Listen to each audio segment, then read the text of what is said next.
Okay. Yes? Yes. Okay. Let me begin by thanking you for coming out. This is a fairly, scripted, formal talk, so I feel a little silly, but whatever.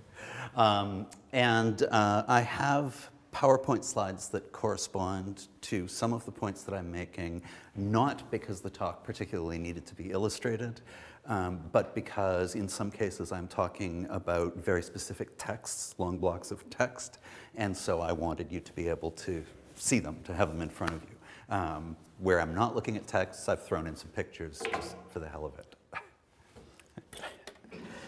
So I want to talk today about a question of identity.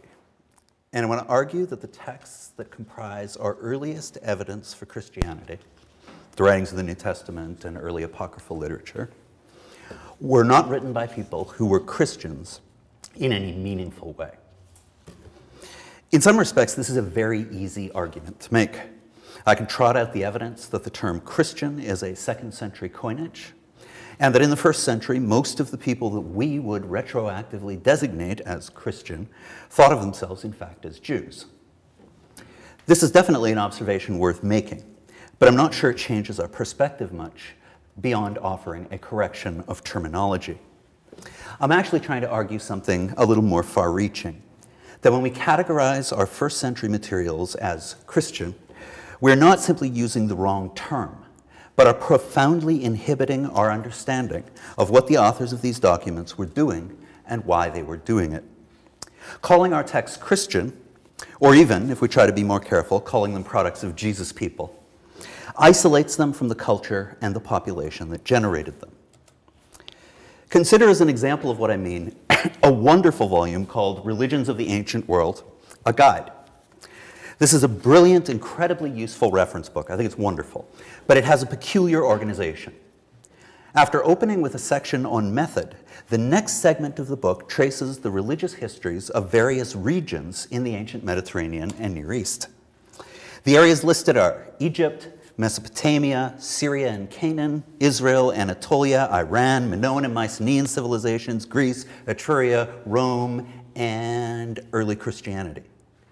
One almost gets the sense that early Christianity was a place, perhaps an island somewhere in the Mediterranean. It's a nice island, right? One definitely gets the sense in any case that early Christianity was a thing distinct from all of the other cultures of the ancient world, that it was not a part of Syria or Greece or Rome, that it didn't emerge from those regions. Such assumptions seem to guide far too much scholarship on antiquity. In the same volume, Harold Attridge claims, and I quote, "As Christianity expanded, it adapted in various ways to the ambient culture." True enough, but notice the wording. Christianity is an independent thing that can expand and adapt. It's distinct from, and perhaps even adversarial to, the ambient culture. It is not an aspect of that culture so much as an infiltration of it. I love this picture. I'd like to argue precisely the opposite. The earliest writings dealing with Jesus, in or out of the New Testament, that we so casually designate Christian, did not interact with the culture and conversations of the time. They were part of the culture and conversations of the time. Have you heard, the expression, you're not in traffic, you are traffic? That's what I'm saying about early Christianity. Like other literature from the same period, these documents are efforts to comment on the issues and problems that mattered for people living under Rome in the 1st and 2nd centuries. This is how we should think about them. The fact that they mention Jesus or use Jesus as a character, symbol, or argumentative device should not lead us to think that these texts are about Jesus in some kind of freestanding or independent way. They are rather about concerns and issues shared with other people in the same time and place, including people who happen not to have used Jesus to make their arguments. Our textual data speaks not to the uniquely peculiar interests of an isolated cult, but to big questions of the day. And I will explore two distinct examples to try to illustrate what I mean. One, the Gospel of Thomas, fairly compactly, the other, the Gospel of Mark, at greater length. So I'll begin with the easy example, the Gospel of Thomas. Thomas did not make it into the canon of the New Testament, and in fact had been lost to us until 1945, when a single copy of it was discovered in Upper Egypt.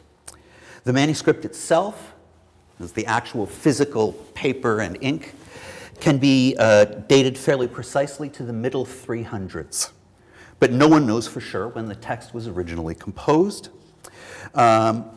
Based on its content and references to it in other writers, it must have been composed sometime between the middle of the 1st century and the middle of the 2nd century.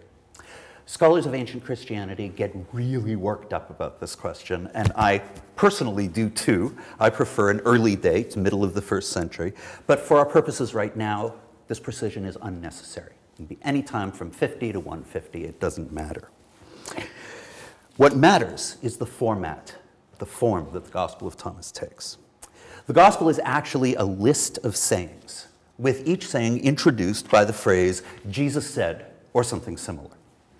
There's no biography, almost no narrative detail at all. Jesus' crucifixion does not occur. He does not rise from the dead. He is never called Christ or Messiah. All he does is sit around teaching his disciples using obscure and mystifying words. For example, Jesus said, if two make peace with each other in a single house, they will say to the mountain, move from here, and it will move. Okay? The document continues monotonously for 114 sayings, basically with the same kind of feel to them, concluding with this wonderful little tidbit. Simon Peter said to them, let Mary leave us, for women are not worthy of life. Jesus said, behold, I will lead her to make her male, so that she too may become a living spirit resembling you males. For every woman who makes herself male will enter the kingdom of heaven. Lucky, aren't you?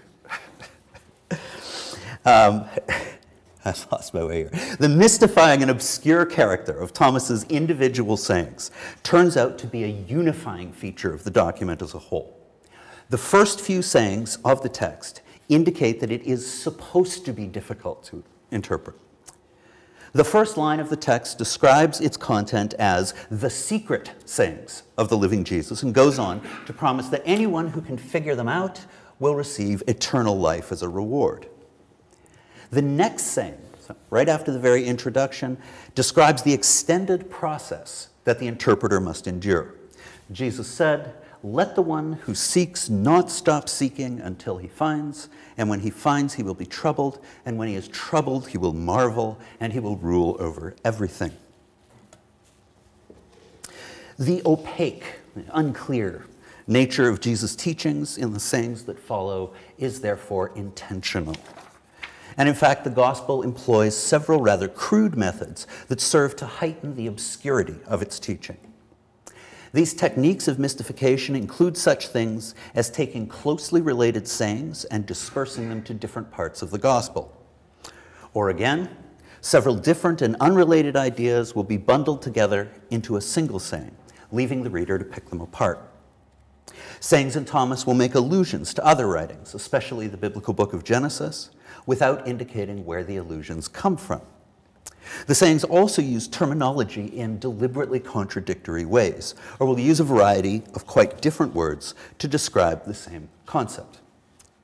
To give you a sense of how this works, consider saying 7.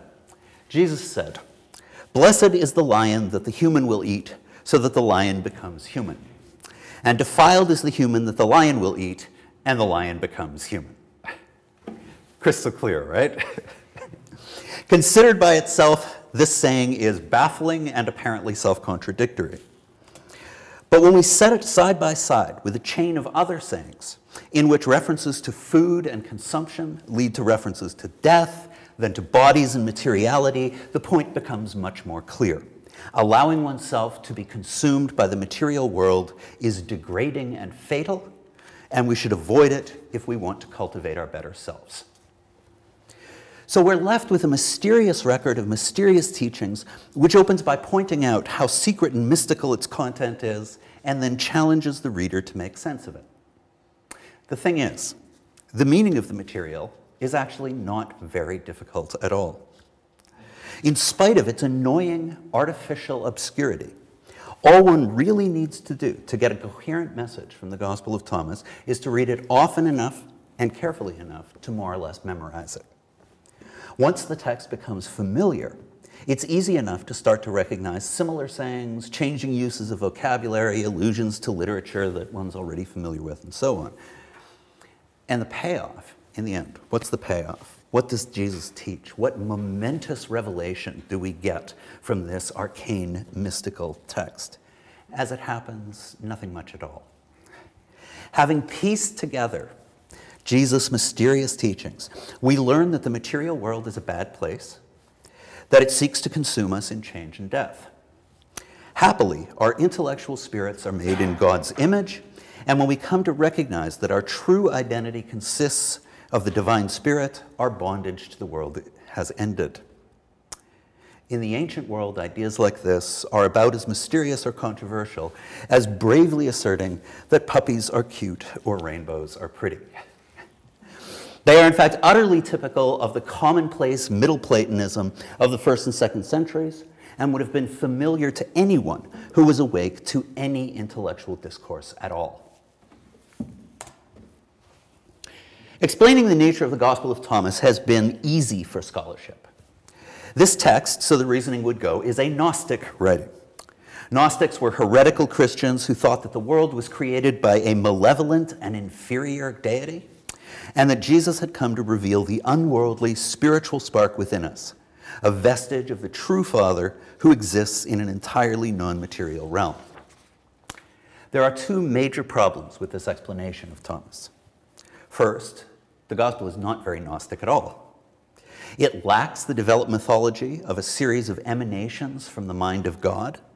It lacks the idea of the fall of one of those emanations and the accidental creation of the world by an ignorant and malevolent creator God, the demiurge, pictured here, but who isn't in the Gospel of Thomas.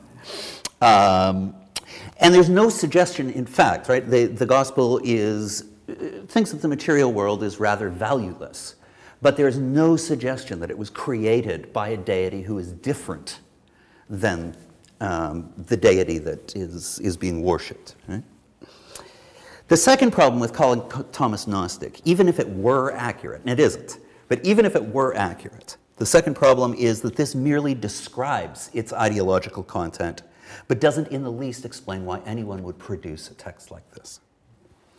In particular, the invocation of Gnosticism fails to explain why this gospel so deliberately and crudely aims to impede straightforward understanding of its content. This artificial mystification is sometimes vaguely waved off as typical Gnostic mumbo-jumbo, but we're still left wondering why real flesh and blood human beings would produce such a text, what benefit they would derive from doing so, and what effect they hope this would have on their readers. It turns out, though, that there are nice, clear, ancient analogues to the sort of thing that we see in Thomas, and we don't need to turn to Gnostic sources, nor even to Jewish and Christian ones, to find them. The most interesting parallels come from Plutarch, a 2nd century Greek historian and moral philosopher. Plutarch likes to quote Pythagoras, who was a much, much earlier Greek philosopher, known for uttering short instructions of an obscure and baffling character. These Pythagorean symbola, or signs, include such important advice as do not wear a tight ring, do not sit on a peck measure, do not put food in a slop pail, and especially abstain from beans. I hope you're all writing this down. This is important moral advice. Plutarch describes aristocratic dinner parties in which learned guests reinterpret these pointless commands as moral allegories. Don't allow your freedom to be constrained. Don't be idle, but work for your daily bread. Don't use rhetoric to pretty up a base character. And apparently, abstain from beans means avoid politics, which I find very funny. As with the Gospel of Thomas, the payload of the interpreted material is surprisingly banal, consisting of conventional moralisms and advice that hardly requires the cloak of secrecy. We see this kind of thing all over the Roman period. As Plutarch appeals to the mystical wisdom of the great sage Pythagoras, so also the Hermetic texts put an Egyptian spin on things, attributing their not very profound insights to the ancient sage Hermes. The great Jewish Platonist Philo of Alexandria does the same thing with Moses. In every place where Torah, the law of Moses, appears baffling, archaic, crude, or meaningless, Philo zooms in to rescue the text by some contrived interpretive mechanism that yields some self-evident truth that shows that Moses was, in the end, a Platonic philosopher. Clearly, then, the point of these textual puzzles does not lie in their content, but in the act of interpretation itself, the puzzling out of a sensible meaning from apparently senseless words. The appropriation of dense, obscure, or archaic traditions to contemporary moral truisms serves to demonstrate the interpreter's distinction, wit, and moral integrity. Plutarch's discussion of the Pythagorean Symbola does not attest to any great moral debate in antiquity over beans, nor to factions or rifts in the Pythagorean school. Rather, it shows that Plutarch is a respectable character, that he's intelligent, refined, that he has conventional morals, and that therefore he is to be entrusted with his culture's cherished traditions. The implications for the Gospel of Thomas should be fairly obvious. Those who produced and transmitted this text were simply repeating and imitating what practically everyone else was doing at the same time. That is, exercising cultural capital through the interpretation of obscure traditional texts. In this sense, they were doing nothing specifically Christian, but rather emulating elite behaviors from all over the Roman world. Behaviors which applied to Jewish texts, Greek traditions, Egyptian traditions, and others besides.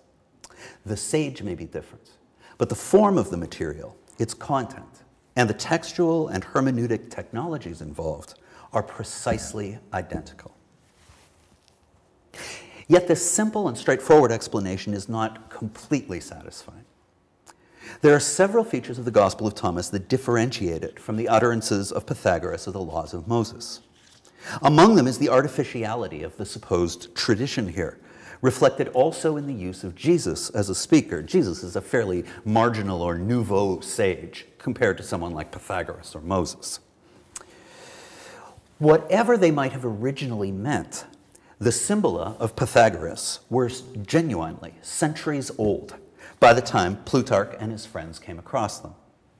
Torah, likewise, was centuries old before Philo came along, and was said to have been authored by a very prestigious hero of the distant past, Moses. Moreover, Torah, at least, the law, was closely associated with age-old traditions of a specific ethnic group or nation, the Judeans. The obscurity of such ancient writings is actually a function of their age. Torah fails to make sense to Philo of Alexandria precisely because it was written centuries before in a completely different social environment. So also the Pythagorean Symbola. The act of contrived interpretation is necessary in these cases to rescue ancient tradition from irrelevance in a new world. The Gospel of Thomas is quite different and more like the Hermetic writings in this respect. The author or editor of the text has created it in order to be obscure. Torah became obscure. Thomas was invented to be obscure. Thomas represents no high-status, long-standing ancient tradition. It is a wonderful example of the outright fabrication of tradition. If everyone was already interpreting obscure ancient texts, why would someone invent a new one? And why attribute it to a sage of such marginal standing as Jesus? This question brings me to my final point about the Gospel of Thomas. This is a text which aims to imitate an elite cultural practice. To do so, the author must have the skills associated with such practices, and he clearly does. He's literate, he has literary aspirations, he's acquainted with Jewish interpretive traditions around Torah, and he's familiar with the philosophical currents of antiquity at least a basic level. This was a person who shared, although with a lower degree of sophistication, the literary and cultural competencies of a Philo or a Plutarch. Yet they evidently did not share Philo or Plutarch's high economic class or unquestionable social standing. A fact reflected in Thomas's critique of wealth, his sneering at the official guardians of tradition, his assertions that the kings and rulers of this world cannot understand the truth. This all makes perfect sense, since if the author of Thomas had been active in the highbrow intellectual currents of his day, he would not have needed to invent a document to be highbrow about. I would suggest, then, that texts like the Gospel of Thomas and later the non-Christian Hermetic writings are simply a social effect of the expansion of literacy in urban settings in the 1st and 2nd centuries. As the bureaucracy of empire expanded, it required more and more literate people to staff it, especially in the cities. Since literacy had in the past generally been restricted to the elites, it was strongly correlated with high social standing and cultural prestige. But of course, as writing competencies expanded, they expanded beyond the classes to which they were originally restricted. What had once been a rare sign of status was now available to more and more people, and for fairly menial administrative purposes. Education did not become the ticket to a rapid social ascent, and if those who had newly acquired this skill wanted to participate in the cultivation exhibited by true elites, they would have to invent the occasion and invent the tradition for themselves. One such occasion, and a ready-made tradition to go with it, was provided by the composition of the Gospel of Thomas. Around such a text, culturally ambitious city dwellers could pretend to elite cultivation by interpreting to one another their own tradition, the secret sayings of Jesus.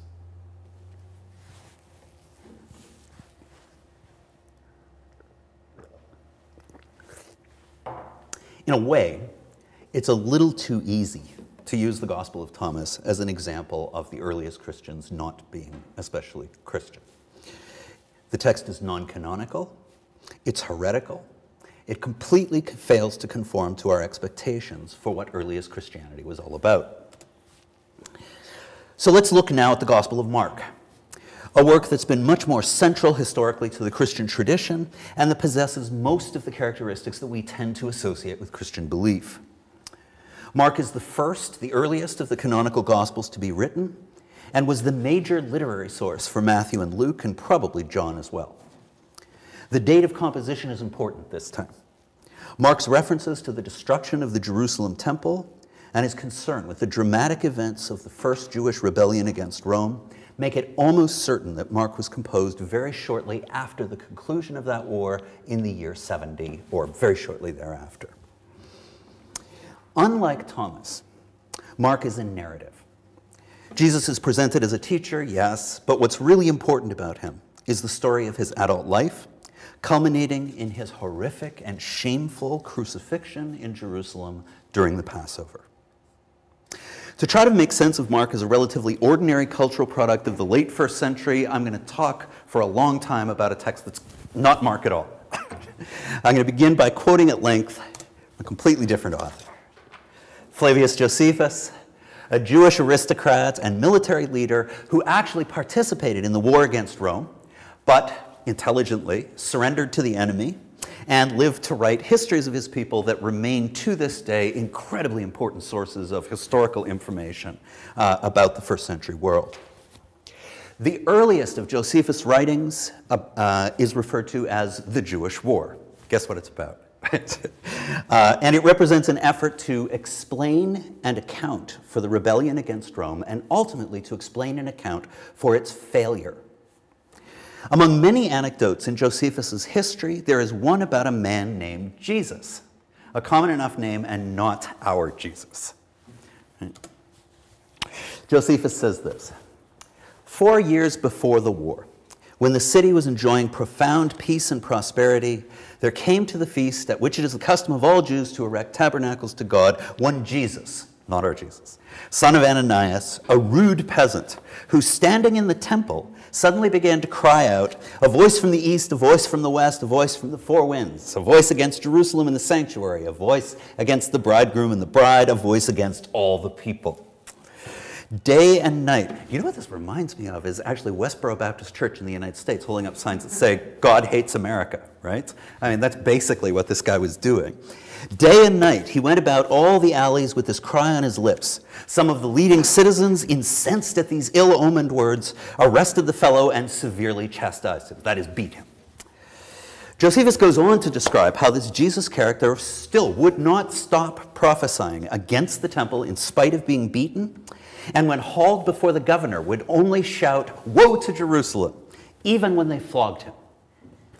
Eventually, he's written off as a madman and left to wander about the city, shouting, "Woe to Jerusalem," for the next 7.5 years. The war comes.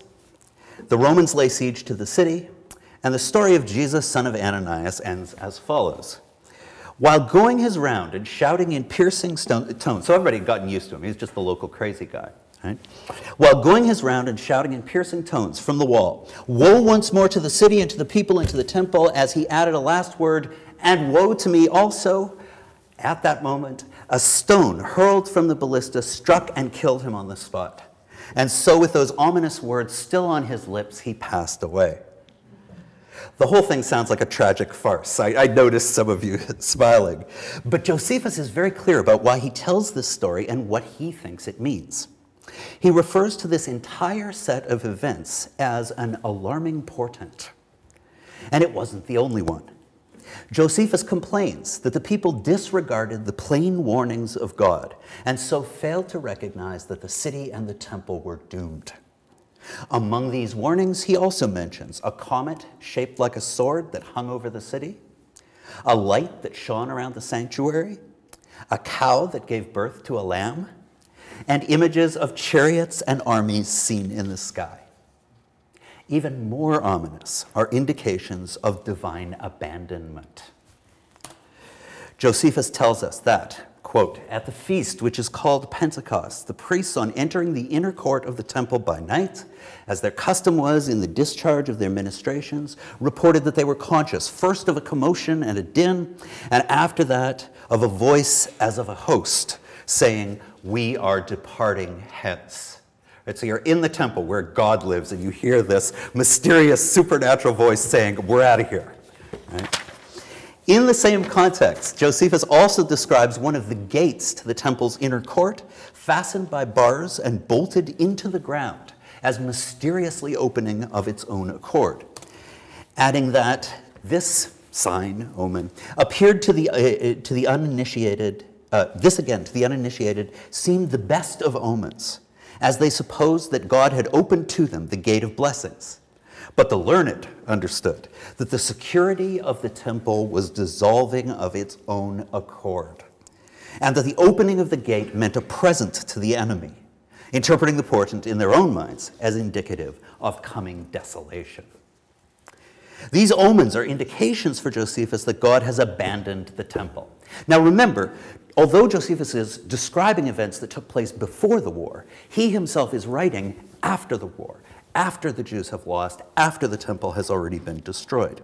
And to at least some degree, he is trying to explain how it was possible that the Romans, mere mortals and Gentiles, could prevail over the God of Israel. Josephus's answer is that they did not prevail over the God of Israel, that God allowed them to destroy his house because he had already abandoned his house. Thus, the defeat to the Romans in the Jewish war was not a defeat of Israel's God, but a sign of God's judgment against his own people.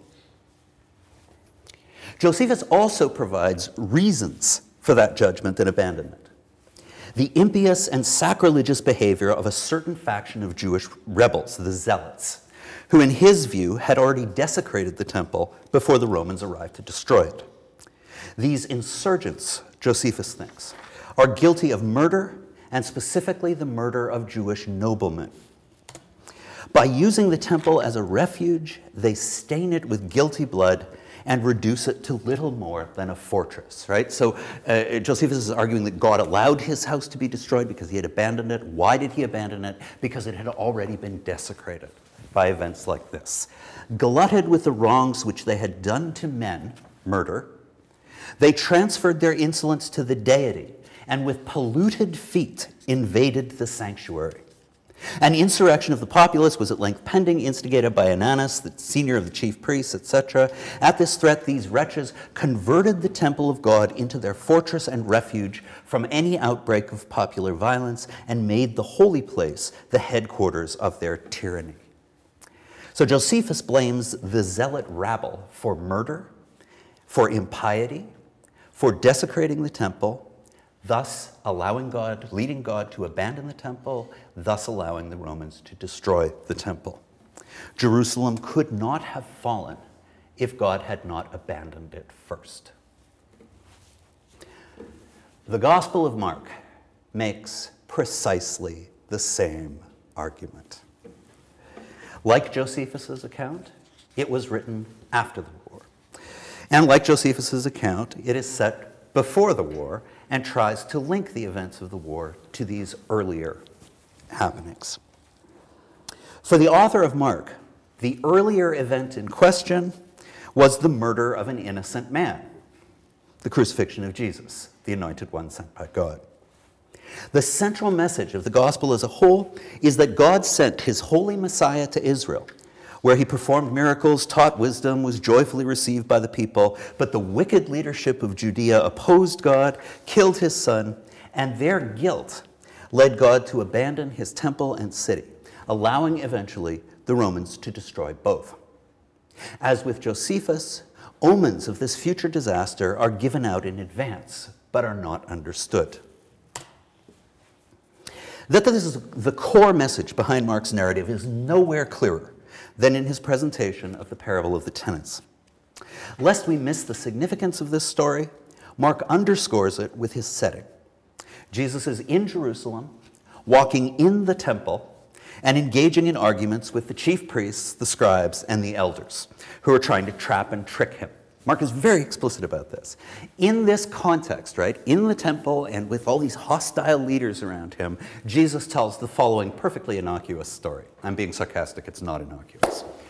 A man planted a vineyard, put a fence around it, dug a pit for the winepress, and built a watchtower. Then he leased it to tenants and went to another country.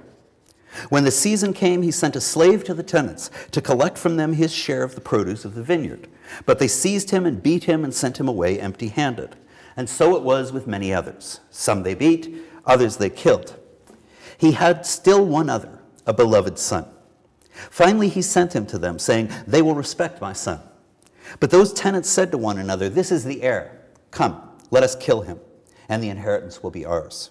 So they seized him, killed him, and threw him out of the vineyard. So much for the parable itself. But the author of Mark underscores its meaning with two interpretive comments, if you hadn't already figured out what it meant. One of these interpretive comments is made by Jesus himself. The other is made by Mark via narrative. After telling the story, Jesus then asks his audience, which remember consists precisely of the scribes, Pharisees, priests, elders, and so on, "What then will the owner of the vineyard do? He will come and destroy the tenants and give the vineyard to others." So Mark is not being subtle here. And then, lest anyone miss the point, Mark concludes the narrative by stating of the target of Jesus' barbs. When they realized that he had told this parable against them, they wanted to arrest him, but they feared the crowd. And so with profound irony, Jesus predicts his own death to the very people responsible for it. The irony is still richer for Mark's post-70 readers. Jesus' prediction of punishment for the impious act of murdering the son of the vineyard owner is spectacularly and visibly fulfilled as the temple stands in ruins. Mark does not hang his entire argument on the interpretation of one symbolic story, however. Jesus predicts the destruction of the temple explicitly, and in the very same setting in which he has delivered his hostile parable. Jesus remains on the temple grounds and continues to harangue representatives of various powerful factions. First, the Pharisees and Herodians, then some Sadducees, then a scribe.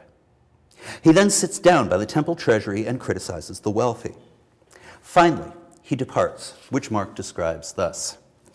As he came out of the temple, one of his disciples said to him, "Look, teacher, what large stones and what large buildings."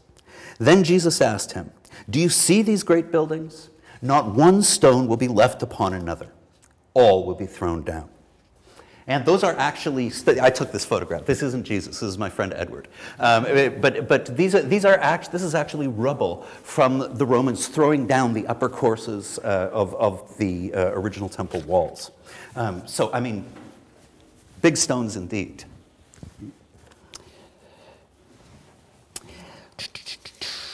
So from his entry into the temple until his exit from it, Jesus uses this space, the temple space, to engage in hostilities with the Jewish leadership.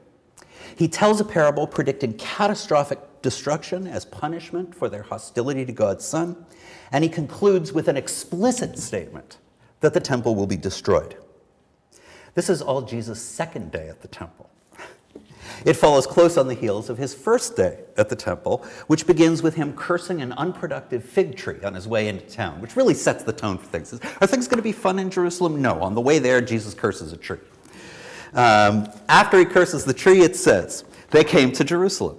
And he entered the temple and began to drive out those who were selling and those who were buying in the temple. And he overturned the tables of the money changers and the seats of those who sold doves. And he would not allow anyone to carry anything through the temple. He was teaching and saying, "Is it not written, my house shall be called a house of prayer for all the nations, but you have made it a den of robbers." And when the chief priests and the scribes heard it, they kept looking for a way to kill him. The next day, as they walk into the city again, they pass the fig tree that Jesus had cursed, and it is withered away to its roots. Several things worth noting here. First, Jesus' actions should not be taken as a cleansing of the temple. It's often described that way, but as a judgment and symbolic destruction of it. The doves being sold in the court were being sold as sacrifices, and the money changing was undertaken so that appropriate coinage could be used to pay the temple tax. Jesus thus does not restore the temple to its original purpose, but actively prevents it from being used for that purpose. Why? Because second, Mark condemns the temple as having ceased to maintain its holy status. In fact, precisely as Josephus claims, this desacralization was essentially military in nature. The problem, the thing that sabotages the temple's holiness, is not commerce, but the use of the building as a hideout for bandits. The Greek word used by Mark is leistes, a term used for bands of robbers, pirates, but also for insurrectionists, rebels. Josephus uses this exact same term to describe some of the rebels against Rome. For Josephus, the temple had ceased to be a sacred place because it was literally used as a hideout or fortress for insurrectionists. For Mark, the bandits in this case are metaphorical. The chief priests and scribes that Jesus vociferously denounces. Perhaps of even greater interest, the specific terminology, den of robbers, right, that line, is taken from the book of Jeremiah. Jeremiah is the prophet known preeminently for predicting the Babylonian destruction of the first Jerusalem temple. And the doomsday preaching of Jesus, son of Ananias, the guy that Josephus was talking about, also refers to the book of Jeremiah, and in fact quotes from the exact same chapter that Mark quotes from. What about the strange fig tree? Mark has tightly bracketed Jesus' first visit to the temple with this curious account, opening it with Jesus' curse on the tree and closing it with the fulfillment of that curse. At the very least, what we learn is that Jesus' curses come true. Since he's just pronounced a condemnation on the temple, this should be worrisome. More tenuously, the withering of the fig tree in response to Jesus' denunciation may be a symbolic omen for Israel itself, failing to bear fruit and so being destroyed to its very roots. All of this reinforces the point. Jesus is not merely predicting or providing omens of the destruction of the temple. He is clearly presenting its destruction as the judgment of God. It doesn't happen to be destroyed. Its destruction is a sign of God's judgment. Why? Because the people of Israel are guilty of impiety. What did they do? Their ultimate act of impiety, for Mark, is of course the crucifixion of Jesus himself. Undertaken, Mark claims, illegally and unjustly. That Jesus is innocent is underscored in a variety of ways. An armed band arrests him by night, even though he puts up no resistance, and Jesus complains that you have come out as against a robber, leistes again, with swords and clubs to arrest me. If the arrest is stealthy and implicitly criminal, the trial is worse. It also takes place in secret and by night. It is undertaken by precisely the same people identified as Jesus' enemies up to this point, the chief priests, elders, and scribes. Even this completely illegal show trial, as Mark presents it, fails to produce grounds for conviction. The chief priests and the whole council sought testimony against Jesus to put him to death, but they found none. For many bore false witness against him, and their testimony did not agree. So they can't even set him up properly. The charge on which Jesus is finally convicted is that of blasphemy. He claims to be God's son. The high priest asked him, "Are you the Christ, the Son of the Blessed?" And Jesus said, "I am. And you will see the Son of Man seated at the right hand of power and coming with the clouds of heaven." And the high priest tore his garments and said, "Why do we still need witnesses? You have heard his blasphemy. What's your decision?" And they all condemned him as deserving death.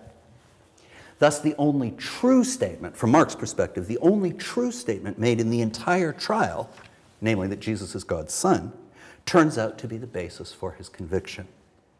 Even the Roman prefect, Pontius Pilate, recognizes that Jesus is innocent of any crime. Stressing Jesus' innocence, and so the guilt of those who condemned him, is also, in my opinion, the point of Mark's version of the resurrection story. In spite of our tendency to view the resurrection as the absolutely central facet of the Christian message, Mark's account is astonishingly brief and incomplete. Jesus predicts his resurrection earlier in the gospel, but only as a complement to predictions of his murder. And the event itself, and I'm not even going to bother reading it, so it's there, that's the end of Mark's gospel for you if you care to read it. But the event itself is not actually, the resurrection itself is not actually part of Mark's narrative. The resurrected Jesus does not appear to his disciples as he does in all of the other canonical gospels. The text of Mark has been amended by later copyists to rectify this, to add appearance stories. But as the most ancient and reliable manuscripts attest, the gospel originally ended at chapter 16, verse 8, with the women at the empty tomb.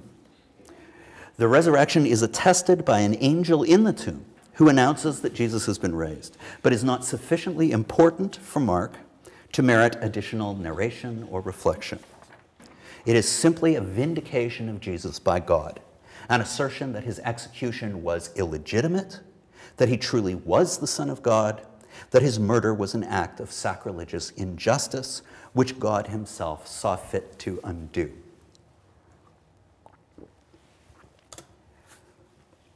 The real climax of Mark's gospel is not the resurrection. It's the death on the cross, which is described in appalling detail.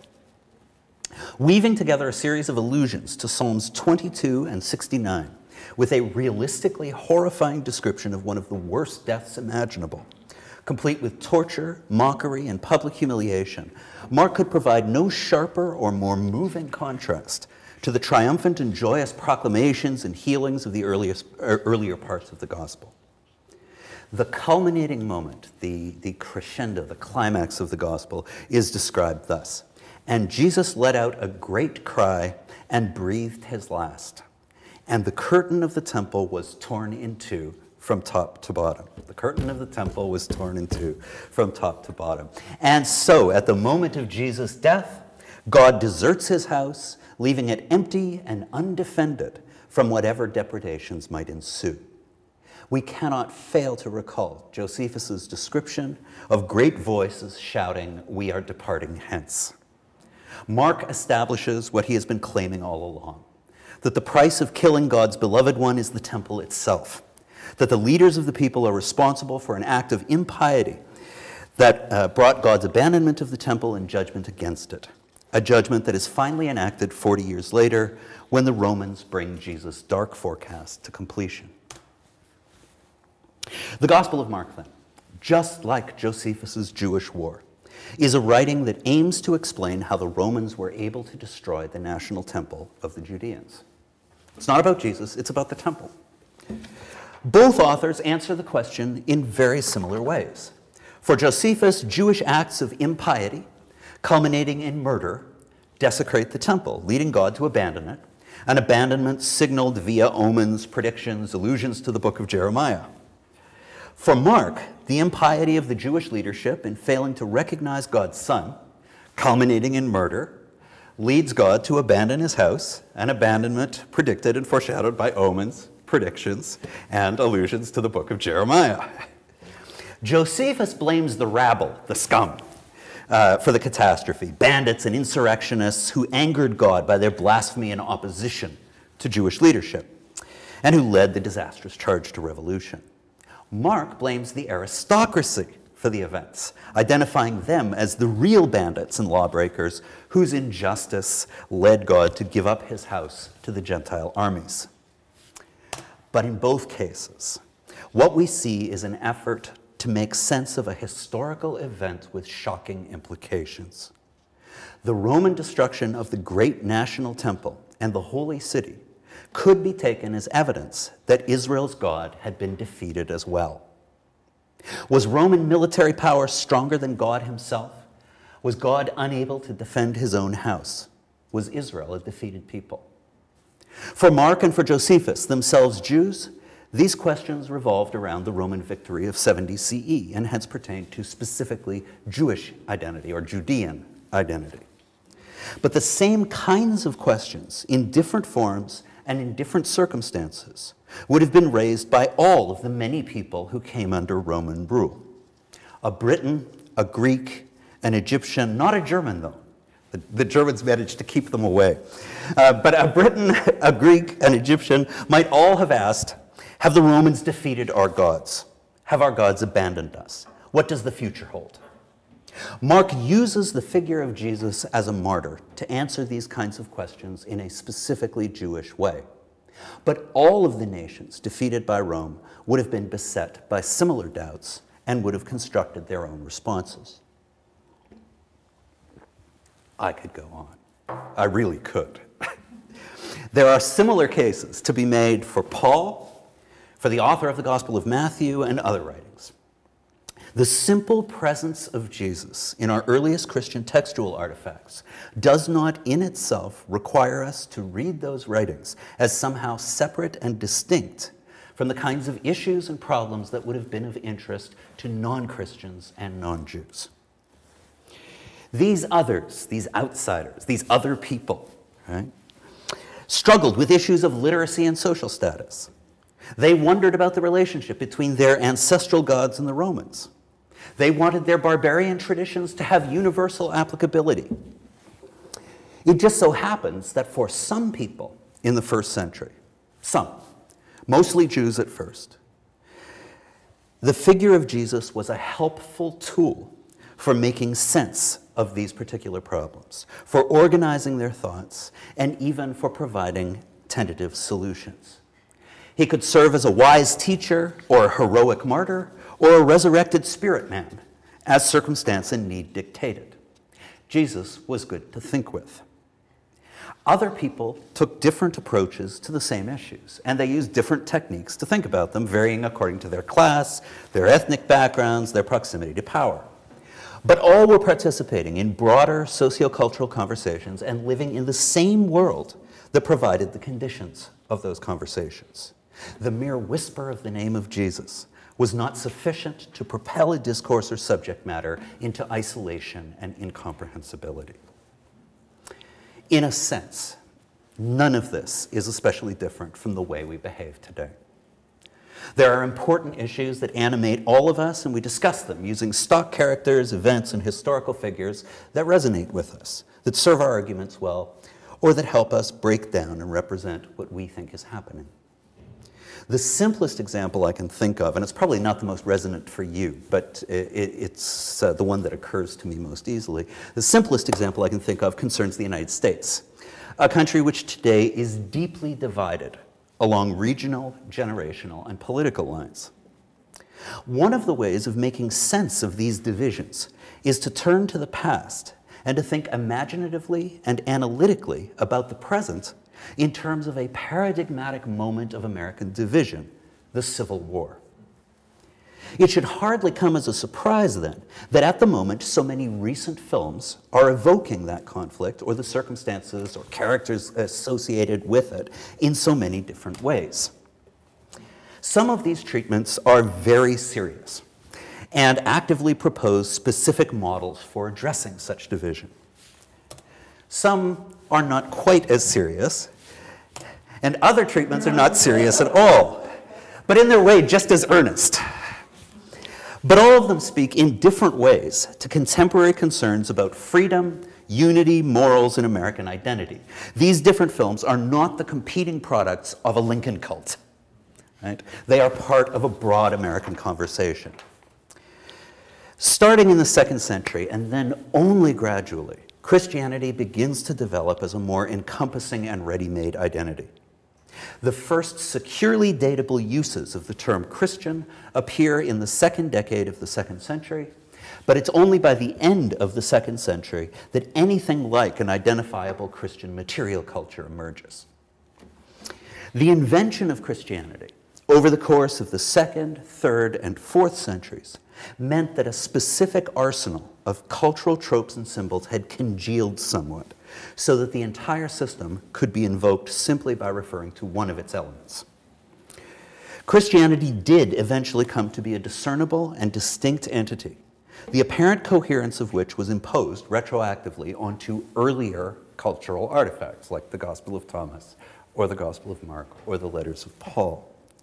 But this is an effect of later decisions, not an indication of the authorial agenda behind the production of these works.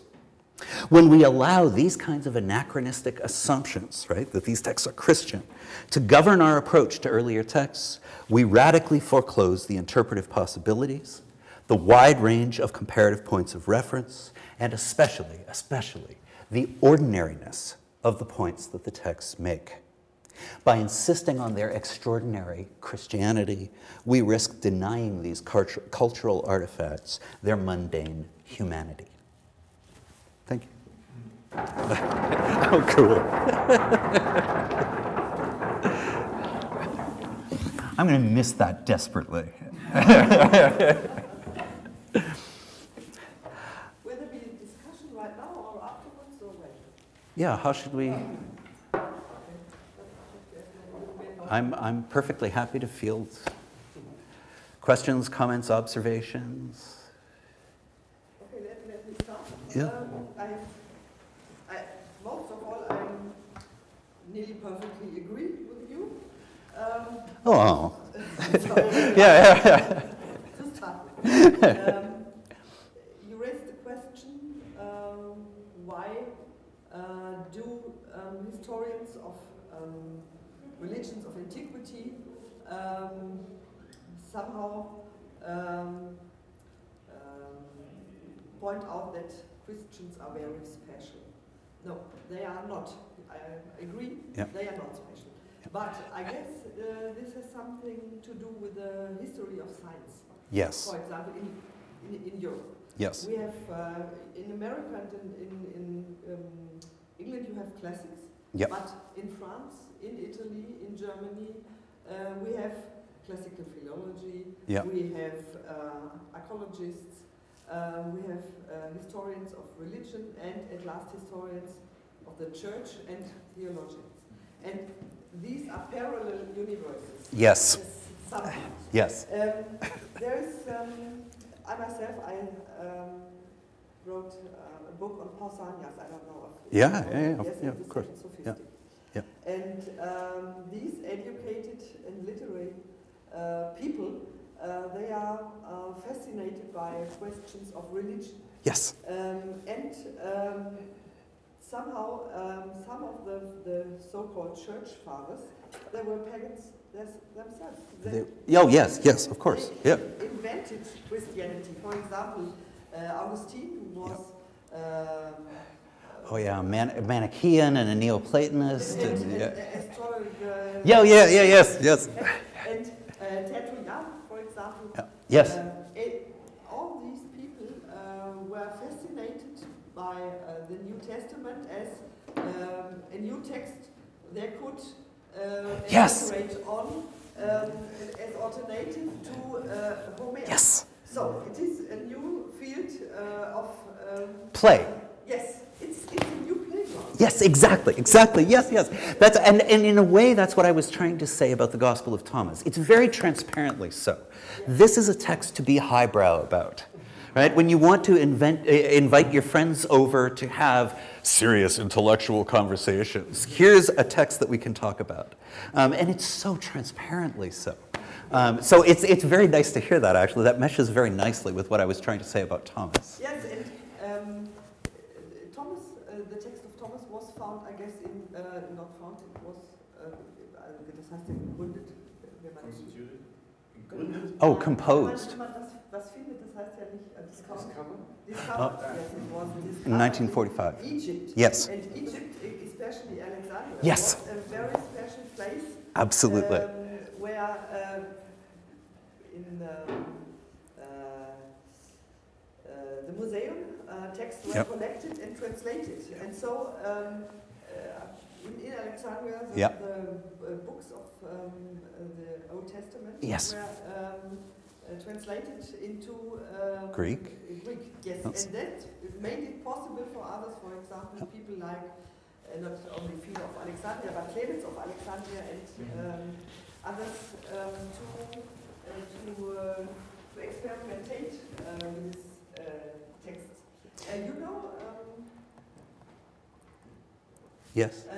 Another example for me, it's only something I want to add to what you said, is the text of English Augustinus. Do you know the Hierolog English Augustinus? Oh, yes, yes. Hierolog. It is sophisticated as well. Yeah. And, it shows how the elite yes. Worked on thought on religion. Yes. Okay. I just, sorry, your comments about the translation of the Torah into Greek reminded me, in fact, the Gospel of Thomas attests to yet another stage of translation, because it's fairly clear that the text was originally composed in Greek. Evidence. But the copy that we have is a translation into Coptic. So it wasn't simply a question of taking barbarian languages like Hebrew or whatever and translating them into the cosmopolitan universal language for study at the museum. Apparently, then, this was disseminating out into the countryside, where people were then retranslating them into their own barbarian languages so that they could have learned discussions, even if not in Greek, which is just astonishing. Sorry. So far.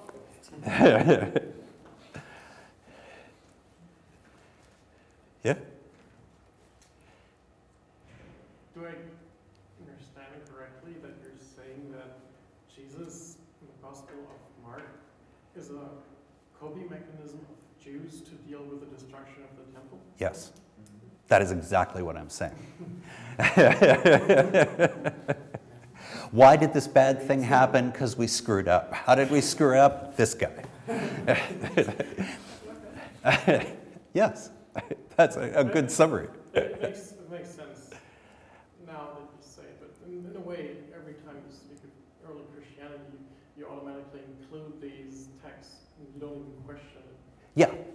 Yeah, and then you impute all kinds of attributes to them. If they're Gospels, they're about Jesus. If they're about Jesus, then the important thing is that they're about Jesus. As though Django, Lincoln, and Abraham Lincoln Vampire Hunter are really, that the important thing about them is that they're all about Abraham Lincoln. I mean, it is an aspect of them, but they're widely different cultural products, targeted at different audiences with different levels of seriousness and so on. So we collect the Gospels together, we put them in the canon, all four of them, nicely side by side. They must be all about Jesus.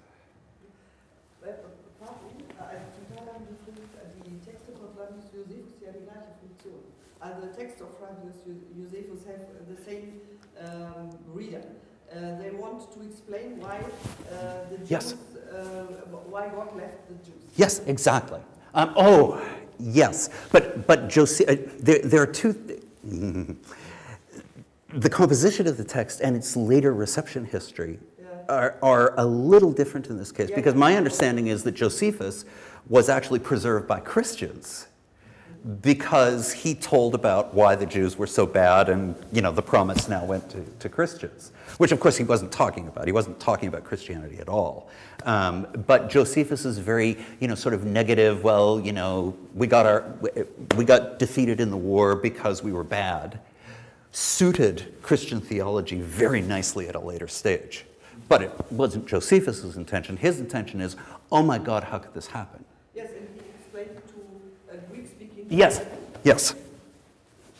That's a funny point, because you mentioned the kind of class war. Yes. Discursive struggle between, or at least the two positions, with Flavius more on the aristocratic side, and very much. Or Jesus as a kind of symbol for the proletariat. Yeah. But I think it's interesting to mention that, I think it's interesting that you mentioned that Flavius Josephus was in fact preserved, or you mentioned that it was in fact preserved by the Christians themselves, the Christians themselves. Yes.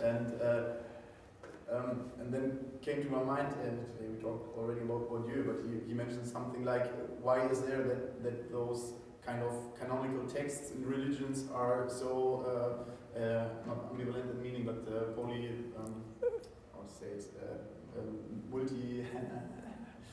mehrdeutig. Ambivalent, yeah. Oh, yes, yes. There's multiple meanings, or yes. It can be interpreted in many ways. So, so maybe the original kind of more like Jesus movement idea, for at least one part of them maybe was kind of more in a counter-Socratic way, but after they established in some way as a kind of church with a monopolistic attitude to serve for all the society, including the aristocrats, thereby Josephus Flavius was a kind of a perfect fitting document for this. And that ambivalence or polyvalence of these texts is really nicely illustrated with the parable of the tenants, right? Because there, Mark has taken a story that I imagine was transmitted orally, probably as a reflection of class resentment. And he has turned it into an allegory for how the leaders of the people, right, the aristocrats, are guilty of killing God's son. Right? But later, this story becomes the parable of the wicked tenants. And it's re-signified in terms of political hierarchy or even economic hierarchy as a moral teaching against revolution. So when King Charles I in England was executed after the Restoration, they had church services celebrate, like memorializing a day of repentance for killing King Charles I. Right? Guess what parable they read?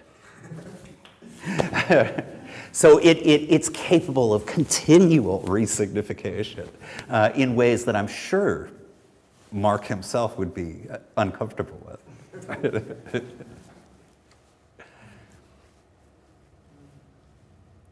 Who are actually the people that made this canonical and said that this is inherently Christian?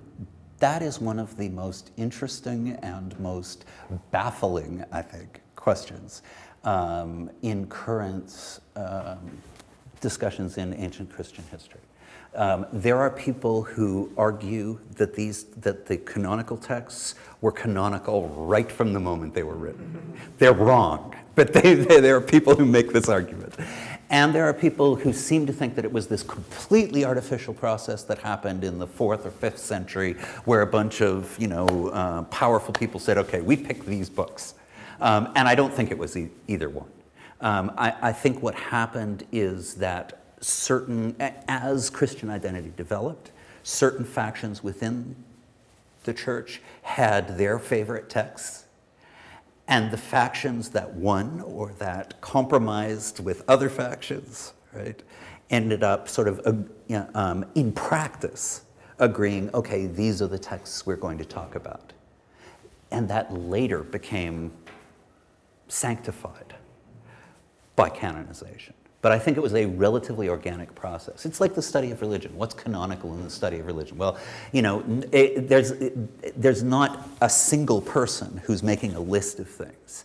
But most people read Durkheim, most people read Eliade, or at least know who they are, right? So, you know, we include them sort of by common agreement, right? And then we dicker over who should be on the edges, right? Do we include McCutcheon? I don't think so, you know? Yeah. May I add? Yeah, yeah. In the time when Constantine decided to privilege Mm-hmm. Christians, afterwards, you know, Ammianus Marcellinus, he wrote Ammianus Marcellinus. I'm not sure. It's a Greek writing a history of the Romans Okay. in Latin. And he's very for the last pagan emperor Julian, Yeah. and he reports that soon after the Christians were privileged, there were a lot of urban unrests. So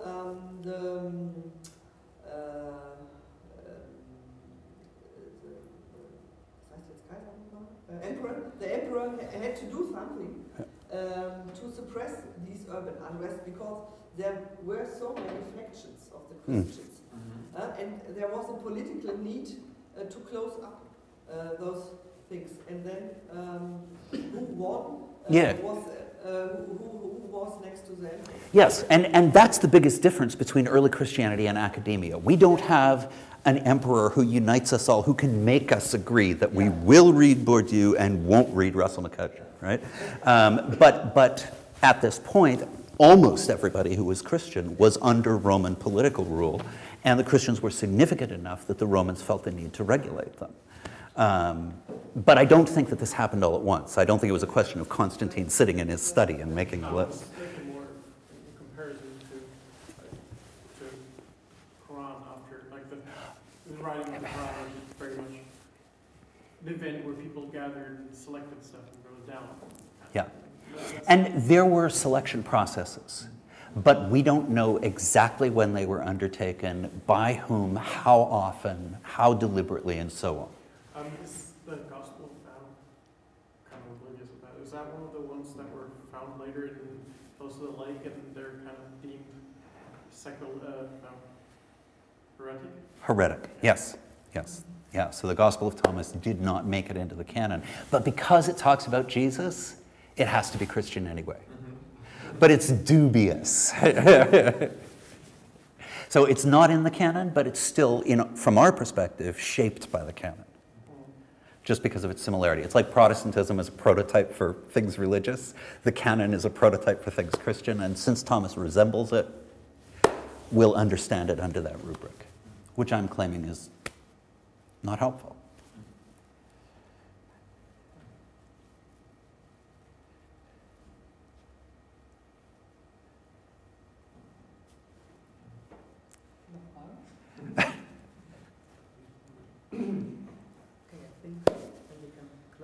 Okay. Thank you very much. Thank you.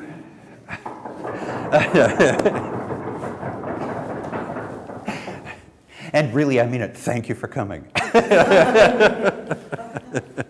you. At